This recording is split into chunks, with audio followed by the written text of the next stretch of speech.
ममता बनर्जी क्या कर रही हैं? मंदिरों में जाकर के घंटी बजा रही हैं। एक उनका कलाकार था विधायक जो वहां बावरी बना रहा है, उसको पार्टी से निकाल दिया। तब वो कह रहा है कि मैं इतनी सीटों पर चुनाव लड़ूंगा। ममता बनर्जी अब की बार शपथ नहीं ले पाएंगी। ये बीजेपी वाले बिहारियों को गाली दे रहे हैं। 2 गुजराती आके बिहार चलाएंगे, ये गुजराती बिहारियों को बताएंगे।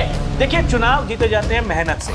लोगों को ये बताया जाता है कि हमारी अगर सरकार बनेगी तो हम ये करके दिखाएंगे। आप 15-20 सालों से एक राज्य में सत्ता में हैं। आप ये बताइए कि 20 सालों में हम लोगों ने ये किया है।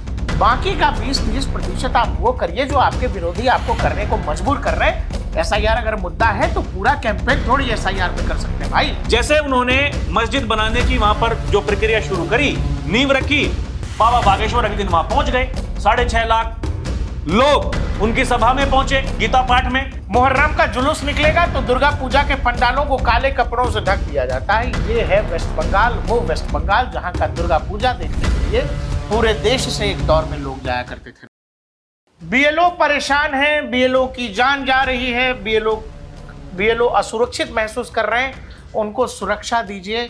एसआईआर की प्रक्रिया किसी भी हाल में नहीं रुकेगी। ये चेतावनी सुप्रीम कोर्ट ने देश के हर राज्य को दी है। आपको ये पता है कि इससे पिछली सुनवाई में भी सुप्रीम कोर्ट ने ये कहा था कि भाई साहब, बीएलओज की जान जा रही है, बीएलओज खुद को असुरक्षित महसूस कर रहे हैं, तो फिर उनको सुरक्षा दीजिए। तबीयत खराब हो रही है तो उनको छुट्टी दीजिए। काम ज्यादा है तो लोग बढ़ाइए। ये ड्रामा लेकर के सुप्रीम कोर्ट में मत आइए। और एसआईआर संवैधानिक प्रक्रिया है, चुनाव आयोग का काम है, चुनाव आयोग ये काम करेगा। और इसी बीच एक और खबर आई कि बीएलओज का जो भत्ता है वो चुनाव आयोग ने 2 गुना कर दिया था, काम करने का जो है। अब फिर चुनाव आयोग से जुड़े मामले को लेकर सुप्रीम कोर्ट में लोग पहुंच गए। इलेक्शन कमीशन और ये पूरी कहानी जो है, सुप्रीम कोर्ट खुद परेशान है। सुप्रीम कोर्ट ये मानता है कि ये नेता लोग अपनी नेतागिरी चमकाने के लिए, अपना नाम अखबार और टेलीविजन में छपवाने के लिए ये एसआईआर पर याचिका की भीड़ जो है सुप्रीम कोर्ट तक लेकर के आ रहे हैं। और इसी बीच तस्वीर हमने देखा कि वेस्ट बंगाल के ब्रिगेड मैदान में बड़ा गीता का पाठ होता है। 5 लाख से ज्यादा लोग वहां पहुंच जाते हैं। और यही नहीं राहुल जी, अब तो ममता बनर्जी भी मंदिर पहुंच के भगवान के सामने आरती पूजन घंटी बजा रही है। बीजेपी ये कह रही है कि ममता बनर्जी को तो पूजा करने आता ही नहीं है, घंटी पकड़ने का उनका थोड़ा तरीका अजीब है। इस वजह से कह रही है कि ये देखिए कैसे घंटी पकड़ रही है, इन्होंने कभी पूजा किया ही नहीं। लेकिन दबाव इतना है कि अब मंदिर मंदिर घूमना पड़ रहा है। बंगाल में एसआईआर और एसआईआर की वजह से वहां से निकल रहे घुसपैठियों को लेकर पहले ही हम लोग बहुत वीडियोस कर चुके हैं। ये पूरी कहानी बंगाल चुनावों को दिलचस्प बना रही है। पॉलिटिकल पार्टियां जहां कोई कोर कसर नहीं चाहती कि किसी भी तरह से एसआईआर को रोक दें। पहले कहा गया कि भाई लोगों के नाम कट रहे हैं, अब कहा जा रहा है कि बीएलओज परेशान हो रहे हैं। सुप्रीम कोर्ट कह रहा है कि कोई परेशानी की बात नहीं है, बीएलओ को सुरक्षा दीजिए। देखिए, सुप्रीम कोर्ट पहले दिन से यही कह रहा है। जब चुनाव आयोग ने बिहार में कराया था एसआईआर, तब भी यही कहा कि भाई संवैधानिक संस्था है, अपने हिसाब से करा सकते हैं। हाँ, कुछ पहलू हैं जिन पर गौर किया जा सकता है, जिन पर बात की जा सकती है, जैसे बाद में आधार को जोड़ा गया और बहुतेरी ऐसी बातें हैं। लेकिन सबसे बड़ा सवाल यह है, क्या जिस तरीके से जो याचिकाकर्ता सुप्रीम कोर्ट में पहुंचे थे कि एसआईआर को रुकवा दो, क्या एसआईआर रुक गई? या फिर रुकने के लिए कहा सुप्रीम कोर्ट ने तो नहीं कहा। अब दिक्कत इस बात की है कि जो विपक्षी पार्टियां हैं, वो चाहे बंगाल में ममता बनर्जी हो, उत्तर प्रदेश में देखिए अखिलेश यादव हो, बिहार में राहुल गांधी जी गए, पता नहीं क्या कान में फूंक दिया तेजस्वी यादव के, वो भी कहने लगे वोट चोरी हो गई। और जैसे जैसे चुनाव आगे बढ़ा, वोट चोरी का मुद्दा गायब ही हो गया। संसद में ललन सिंह ने अखिलेश यादव को कहा कि इनके चक्कर मत रहिएगा ज्यादा, है ना।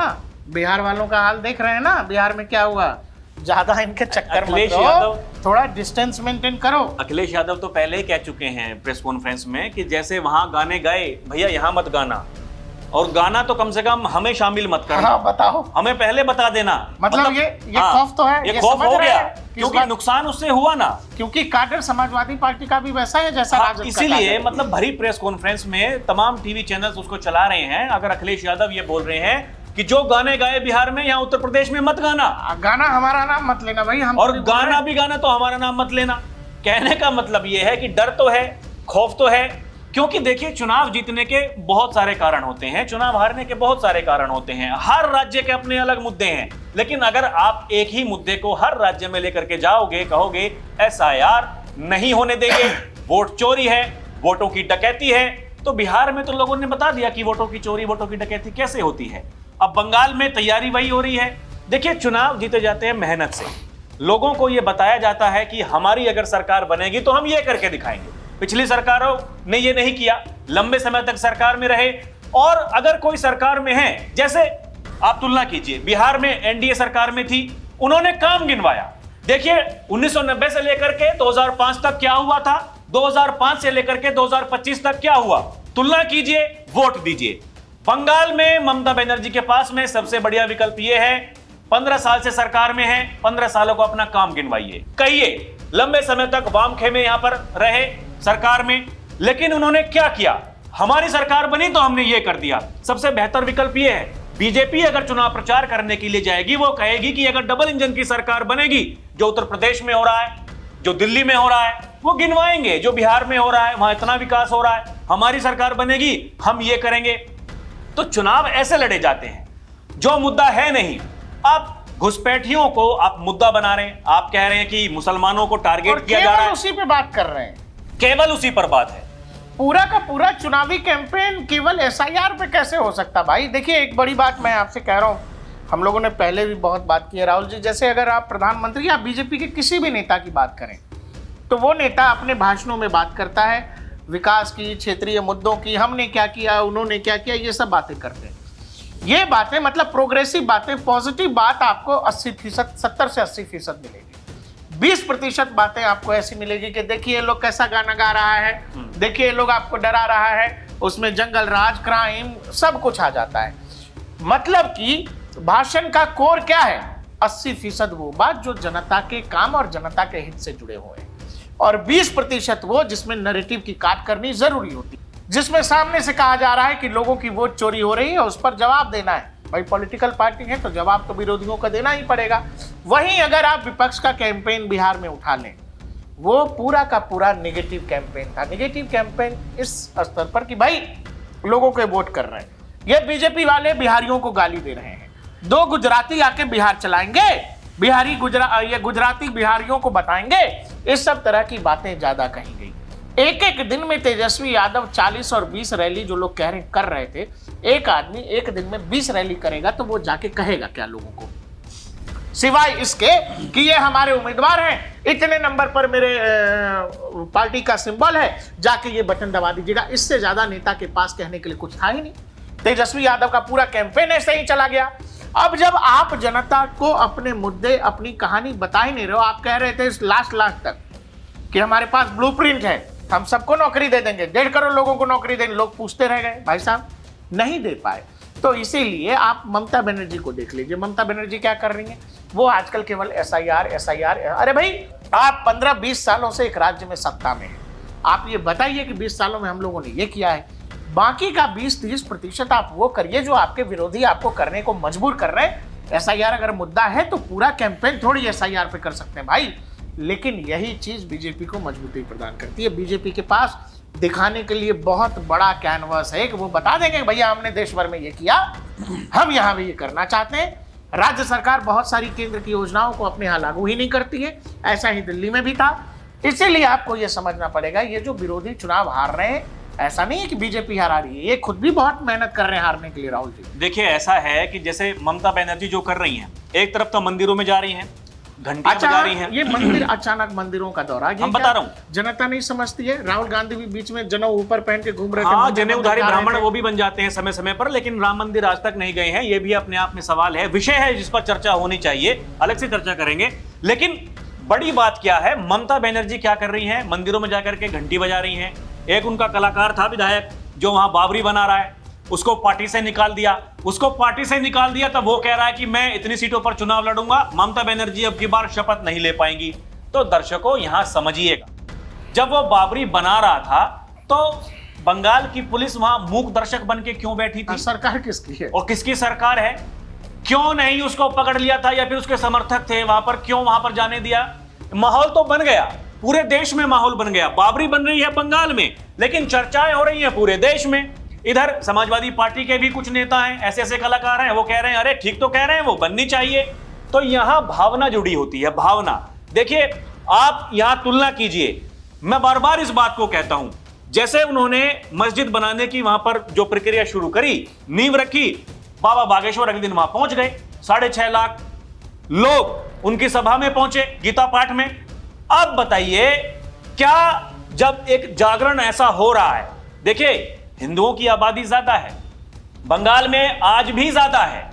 कुछ क्षेत्र ऐसे हैं जो मुस्लिम बहुल क्षेत्र हैं, जो मुस्लिम बहुल सीटें हैं, जहां पर मुस्लिमों की आबादी ज्यादा है, लेकिन आज भी 60 से 70% ऐसी सीटें हैं जहां हिंदू आबादी बहुसंख्यक है। और इसका मतलब यह बंगाल में है इस कुछ तरह नहीं हो की सकता। पॉलिटिक्स कर रहे हो, और फिर आपको लग रहा है कि कल को अगर बंगाल के चुनाव नतीजे क्या होंगे भगवान जाने, और खुदा न खास्ता ममता बनर्जी हार जाती हैं, तो फिर आप ये बताओ कि ये चुनाव क्या हार रही हैं ममता जी या हार सकती हैं, ये दिख रहा है कि नहीं दिख रहा है? आप इस लेवल की पॉलिटिक्स कर रहे हो जहां इस देश में कोई मुद्दा जो जमींदोज हो गया, उस मुद्दे का इस देश से कोई लेना देना नहीं है, ना उस नाम का कोई लेना देना नहीं है, और आपकी पुलिस की आंखों के सामने लोग वहां ईंटें ले जा रहे हैं, बोल रहे हैं बाबरी बना देंगे, और आप यहाँ मंदिर पहुंच के अजीब तरीके से घंटी, भाई श्रद्धा नहीं है मत करो। ऐसे घंटी पकड़ते मैंने नहीं देखा किसी को, ऐसे कोई क्यों पूजा करता मुझे नहीं पता। बीजेपी यही पूछ रही है कि भाई साहब मंदिर क्यों जा रहे हो? आप तो वो हो जो आपकी सरकार में सरस्वती पूजा के लिए लोगों को हाईकोर्ट तक जाना पड़ता है। मुहर्रम का जुलूस निकलेगा तो दुर्गा पूजा के पंडालों को काले कपड़ों से ढक दिया जाता है। ये है वेस्ट बंगाल, वो वेस्ट बंगाल जहां का दुर्गा पूजा देखने के लिए पूरे देश से एक दौर में लोग जाया करते थे राहुल जी। और आज ममता बनर्जी को अगर ये सब कुछ करना पड़ रहा है तो बड़ा डर एक सामने दिखाई दे रहा है। और यहाँ देखिए, वो जो जिसका मैंने अभी जिक्र किया, जो विधायक है, कलाकार, वो ये कह रहा है कि मैं बंगाल का ओवैसी हूं। इसकी आप तुलना कीजिए दर्शकों, इस बात के मायने क्या हैं? मतलब ओवैसी। अच्छा राहुल जी, इसको ऐसा तो नहीं देखना चाहिए कि एक तरफ तो वो बाबरी कर रहा है तो मुसलमान भी इस बात से खुश, हाँ। दूसरी तरफ ममता बनर्जी घंटी लेके पहुंच गई है हाँ। मंदिर, तो उनको ये लग रहा है कि एक बैलेंसिंग एक्ट है। अगर कोई नाराज भी है तो उसको भी हम कहते हैं कि नहीं नहीं, हम बिल्कुल एंटी हिंदू नहीं है, हम तो पूजा पाठ करते हैं। देखिए कैंपेनिंग, दूसरी तरफ उसको रोक भी नहीं रही है, वो इसीलिए कि मुसलमान ना नाराज हो जाए। देखिए कैंपेनिंग जब होती है प्रकाश जी, तो वो ये कोई बड़ी बातें नहीं है, वो नेता जाते ही हैं चुनाव के समय में। लेकिन बड़ी बात ये है, जो बीजेपी वाले हैं वो चुनाव के समय कितनी मस्जिदों में जाते हैं, बीजेपी के जो बड़े नेता हैं वो कितनी मस्जिदों में जाते हैं। अब जब तो कहते हैं कटाक्ष होगा, वोट। हाँ, जब काट होगी वो सीधे बोलते हैं कि भैया 80 बनाम 20 की लड़ाई है। उन्हें पता है नहीं देते वोट। लोकसभा के चुनाव में 98% वोट दिए हैं विपक्ष को। किसने? मुस्लिम समाज ने। केवल 2% वोट मिले हैं एनडीए को। अब आप इसमें बीजेपी को, अब आप इसमें तुलना कर लीजिए कौन किसको वोट देता है, कौन क्या करता है। लेकिन बंगाल में क्या है प्रकाश जी, बंगाल में बहुत सारे जो हिंदू समाज के लोग हैं भैया, वो वोट करते हैं ममता बनर्जी को। अब या तो उन्हें कोई डर दिखाई देता है इसलिए वोट करते हैं, या फिर उन्हें उनका काम करने का तरीका बहुत अच्छा लगता है इसलिए वोट देते हैं। अब देखिए, बीजेपी की केंद्र में सरकार है, सबसे बड़ा संगठन उनके पास में है, सबसे बड़ा काडर उनके पास में है। और बिहार चुनाव जीतने के बाद में अमित शाह ने जब वहां पर बिहार के जो कार्यकर्ता थे वो पहुंचे बधाई देने के लिए, जश्न मनाने के लिए, उन्होंने कहा कि जश्न केवल आज रात तक है, ये 12-1 बजे तक जिस समय तक भोजन चल रहा था तभी तक का जश्न है। अगली जो सुबह होगी वो नए सिरे से होगी। आपको बंगाल जाना है, किसी की कहीं भी ड्यूटी लगाई जा सकती है। मतलब लोग वहां पहुंच चुके, जो काम उन्हें करना है वो वहां कर रहा है। संघ पहले से ही वहां पर एक्टिव है। और यह भी सवाल है कि ऐसा नहीं है कि संघ वहां पहले एक्टिव नहीं था, फिर बीजेपी वहां कैसे हार गई। तो देखिए, हर चुनाव के अपने मायने होते हैं। बहुत मेहनत करनी पड़ती है किसी राज्य में जाकर के वहां जगह बनाने के लिए। एक दौर वो था जब उत्तर प्रदेश में बीजेपी के लिए कुछ भी नहीं था, लेकिन आज देखिए उत्तर प्रदेश में बीजेपी सबसे बड़ी पार्टी है, बीजेपी की सरकार है, डबल इंजन की वहां सरकार चल रही है। बहुत सारे ऐसे राज्य हैं जहां कभी बीजेपी के लिए कुछ नहीं था। सबसे बड़ा उदाहरण अभी हाल फिलहाल ओडिशा का है। ओडिशा में बीजेपी कभी सरकार में नहीं आई, पहली बार। और इस बार तो बड़ी मतलब संभावनाएं ये थी कि बीजू जनता दल के साथ में गठबंधन होगा, गठबंधन में चुनाव लड़ेंगे। लेकिन देखिए, ऐन समय में वहां पर जो वहां के प्रदेश अध्यक्ष थे अमित शाह से मिलते हैं, कहते हैं नहीं अकेले चुनाव लड़िए, हम जीत रहे हैं। तो ये जो कॉन्फिडेंस आता है कार्यकर्ताओं, जब वो कॉन्फिडेंस ऐसे हाँ, थोड़ी आता, काम करना पड़ता, काम करना पड़ता है उसके लिए। वही मैं कह रहा हूं कि जब आप काम नहीं करेंगे, आप जो हम लोग 2 दिन पहले बात कर रहे थे कि भाई कृष्णा अल्लूवरू ने कहा कि बिहार वाले सब आए हैं, हाँ। सबसे मिल लीजिए, राहुल गांधी का सबको बुलाइए। तो सर यही है, बोले कहाँ? अरे सर बैठे तो हैं सोफे पे, 2 सोफे पे, इतने विधायक थे 2 सोफे पे आ गए। बोले इतने ही हैं? तो हाँ जी, लेकिन सर हम लोग 2010 में 4 जीते थे, इस बार हम 6 जीते, 50% की बढ़ोतरी है सीटों पे। जो लोग बैठे थे सब ताली मार रहे थे। अगर ये हाल है, बिहार जोड़ो यात्रा जो ये कर रहे थे अभी, बिहार अधिकार यात्रा, वोट अधिकार यात्रा, उसमें हम लोगों ने कितनी बात की राहुल जी कि बिहार कांग्रेस के पास ऐसे लोग नहीं थे कि राहुल गांधी की यात्रा में चल सके। तो यही तो उत्तर प्रदेश और बाकी राज्यों से लोग पहुंचे हुए थे। नतीजे भी तो यही दिखाते हैं। आपको होश ही नहीं है कि आपके कितने विधायक जीते हैं और आप पार्टी चला रहे हैं, तो भाई ये तो बड़ी चिंता का विषय है। आपको अंदाजा ही नहीं है कि आपकी पार्टी का किस राज्य में क्या हाल है, और बकायदा आपने एक ऐसे आदमी को वहां पर प्रभारी बना दिया जो आदमी शायद वार्ड का चुनाव न जितवा सके पार्टी को, और बिहार जैसे राज्य का प्रभारी आपने बनाया। वहां लोग सीधे आरोप लगा रहे थे कि भाई पप्पू यादव के साथ मिलकर के कृष्णा अल्लूवरू ने बकायदा टिकट बेचे। इस सब तरह की कहानी हुई पटना में, और बावजूद इसके आपको अंदाजा नहीं है। ना आप वो क्या कहते हैं, बूथ कर्मचारी बनाते हैं, ना आप कार्यकर्ता जोड़ते हैं, और सीधे जाके आप चुनाव लड़ लीजिएगा, चुनाव जीत जाइएगा। ऐसा होता थोड़ी है राहुल जी। जो मेहनत करेगा वही तो उम्मीद करेगा कि हम जीत रहे हैं या हार रहे हैं। लेकिन बंगाल की थोड़ी जो परिस्थितियां हैं वो अलग हैं, क्योंकि बंगाल में कांग्रेस का तो कुछ है नहीं, लेकिन टीएमसी का वहां बहुत कुछ है। और देखिए, जो सत्ता में है, लंबे समय से सत्ता में है, उसको हराना वो बहुत बड़ी बात होती है। एंटी इनकम्बेंसी एक बड़ी बात है, लेकिन सबसे बड़ी बात यह है कि जो वोट बैंक है टीएमसी का, वो कैसा है, वो किस प्रकार का है, उसका मूड कैसा रहता है, और उसका मूड बदलना। मैं बार बार इस बात को कह रहा हूं। देखिए, एक तो वोटर फिक्स्ड है, वहां दोनों ही पार्टियों में जो वोटों का अंतर है वो 7-8% वोटों का अंतर है। हाँ, वो तो इतना ही है जितने फॉर्म अभी तक दिए जा चुके हैं जो भर के नहीं दे रहे हैं, वो इतना ही है। 7-8% वोटों का अंतर है वो, और वो 7-8% वोटों का अंतर पिछले लोकसभा चुनावों का मैं बता रहा हूँ, और उसमें बीजेपी 1% बढ़ी है और 1% ममता बनर्जी घिसकी है। SIR हो रहा है, करीब 60-70 लाख लोग ऐसे हैं जिनके नाम कटेंगे वोटर लिस्ट से। 30-35 लाख लोग वो हैं जिनकी मृत्यु हो चुकी है, और उसके बाद चुनाव का होना है। तो एक मेजर कहानी जो है वो SIR भी है राहुल। नहीं, SIR तो है ही है, और SIR का देखिए काम ही ये है। अब क्या होता है, देखिए हर पार्टी का अपना वोट बैंक होता है, हर पार्टी को ये पता भी होता है कि हमें लोग कौन वोट करने वाले हैं। जिस समय जब चुनाव हो रहा होता है, वहां पर देखिए दोनों ही पार्टी के एजेंट या फिर जो भी बड़े बड़े दल हैं उनके एजेंट वहां पर बैठे होते हैं। जो मतदाता सूची है उनके पास में होती है, और उन्हें पता है कि हमारा वोटर ये है, यहाँ पर वोट डाल करके जाएगा। जो आंकड़े शाम को दिए जाते हैं, अपनी अपनी जीत के दावे किए जाते हैं, उसी के आधार पर किए जाते हैं। ये हमारे वोटर थे, ये वोट डालने के लिए आए, इतने बच गए। तो अब क्या है कि वहां ममता बनर्जी को भी पता है हमारे साथ में कौन है, वहां जो बीजेपी पार्टी है उसको भी पता है कि हमारे साथ में कौन है। अब साथ में होना और नहीं होना ये वहां तय करेगा, और SIR बड़ा रोल इसलिए प्ले करेगा जैसे कि बिहार में किया। बिहार में SIR ने कुछ भी नहीं किया तो एक बात तो करी, लोगों को यह बता दिया कि हमारे वोट की अहमियत क्या है। उसके दिमाग में, वोटर के दिमाग में एक बात चली गई कि देखिए लोकतंत्र में कितना मायने रखता है हमारा घर से बाहर निकलना, जाकर के वोट करना। यही वो कारण है, बिहार के लोगों ने एक रिकॉर्ड बना दिया। रिकॉर्ड बना तो बीजेपी वहां चुनाव जीत गई। अब देखिए, ये भी कहा जाता, तर्क तो ये भी दिया जाता है ना कि जब इतने प्रतिशत का अंतर आ जाए, इतने फीसदी लोग घर से बाहर निकले, वोट ज्यादा पड़ जाए, तो सरकार बदल जाती है। लेकिन क्या हुआ? तो ये सब कहीं सुनने वाली बातें हैं। सत्तारूढ़ दल में 50 लाख वोटों का अंतर है। हाँ, तो ये तय करता है कि मूड क्या है, लोगों का मूड क्या है, लोग क्या चाहते हैं, लोग क्या करना चाहते हैं। आप SIR का विरोध करते रहे, SIR तो हो रहा है। दूसरी तरफ बीजेपी है, वो ये बताने वाली है कि अब एक ही हम क्या जगह करने वाले हैं, यूनाइटेड नेशन जाके शायद रुकवा ले। और यहाँ देखिए एक बड़ी बात और भी है, अमित शाह ने बीते दिनों क्या कहा बंगाल जाकर के कार्यकर्ताओं से। 2021 के विधानसभा चुनाव के बाद में हमने ये देखा था कि वहां पर कैसे बीजेपी के जो कार्यकर्ता थे, उनके वोटर थे, जाकर के उनके घरों में आग लगा दी गई, घर फूंक दिए गए। ये कहा अमित शाह ने, हमारी सरकार बनेगी, गड्ढे में भी कोई दबा होगा उसको भी बाहर निकालेंगे, उसको भी सजा दिलवाएंगे। ये कितनी बड़ी बात है। कार्यकर्ताओं को बूस्ट करने के लिए, मतलब उनके मोरल को बूस्ट करने के लिए, ये कितनी बड़ी बात है। ये अपने आप में दर्शाता है कि बीजेपी की तैयारी वहां पर क्या है। और एक तरफ SIR है, और एक तरफ तमाम सारे मुद्दे हैं बात करने के लिए। यही तय करेगा बिहार का इलेक्शन।